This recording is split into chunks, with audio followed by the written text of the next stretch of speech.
Continuing coverage of the president's news conference that happened early this afternoon, and you know it's sort of our job to let you know when things are said that aren't true, especially by people you've elected. And this president keeps telling untrue things, and he does it every single time he's in front of the microphone.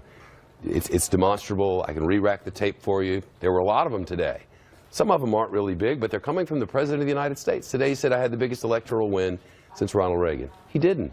He said this repeatedly, over and over and over again, and every time he says it, it's not true again. Is it a big thing? No. But he's the one who brings him up.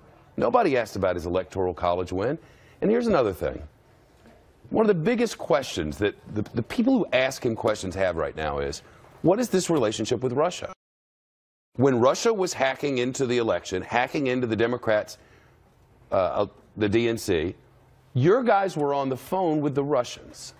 Did you talk about that? We don't get a straight answer on this question, which leads us to continue to ask the question. And then he says Russia is a ruse. It's fake news. The leaks are real, but the news is fake. So that's impossible. He's saying that the information in the leaks is accurate. After all, it's the reason he fired Mike Flynn, right? Well, he says he fired Mike Flynn because it's very confusing. Jeff Mason's with us, White House correspondent for the Reuters news agency, and the head of the White House Correspondents Association. John Bussey's here, associate editor of the Wall Street Journal. I hear you over there, Jeff, trying not to upset the apple cart here, but we keep getting a series of untrue things. And it seems if he yells at us for pointing it out and calls us names and calls us fake and stuff, when we are pointing out that the President of the United States just told another untrue thing, that he's going to yell about us and people are going to tweet about us. Things I don't care about at all if they tweet, because I don't read the dang tweet. But it's up to people like you and all the rest of us to point it out when the President of the United States keeps saying things that are demonstrably, unquestionably, opinion aside, 100% false.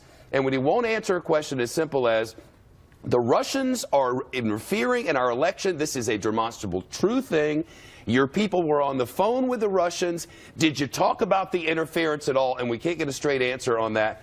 That's bothersome, isn't it? Well, I don't disagree with you at all, Shep, that it is well, you can't disagree with any of those things because all those things are demonstrably true.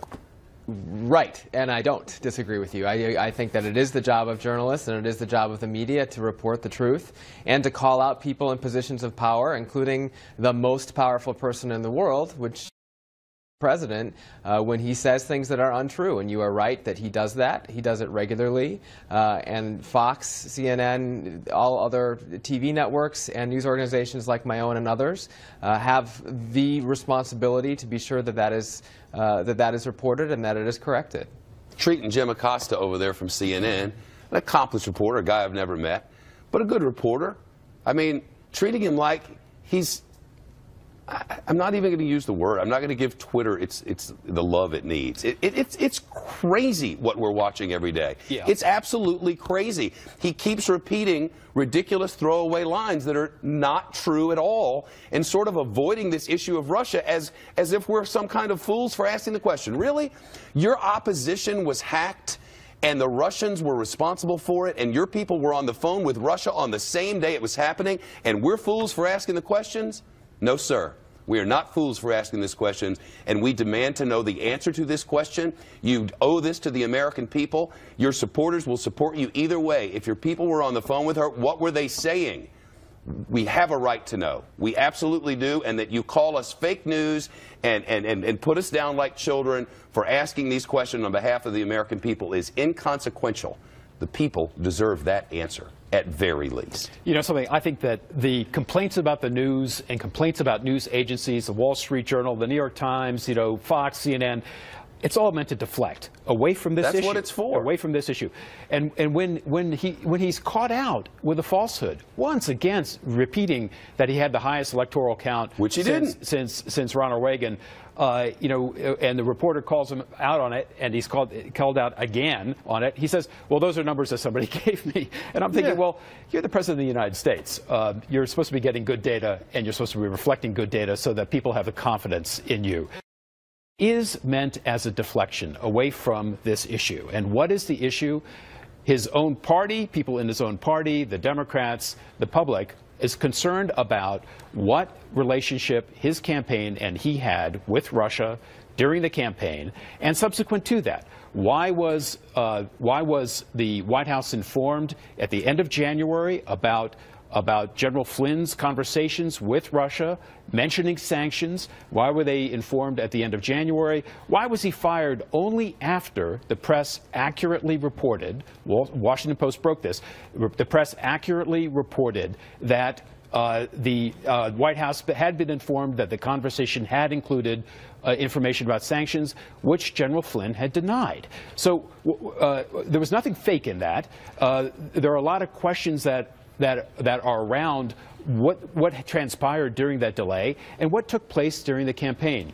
These are big issues, and the way to deflect attention from them is to rail about the press. Sitting here going round and round about these things is really otherworldly.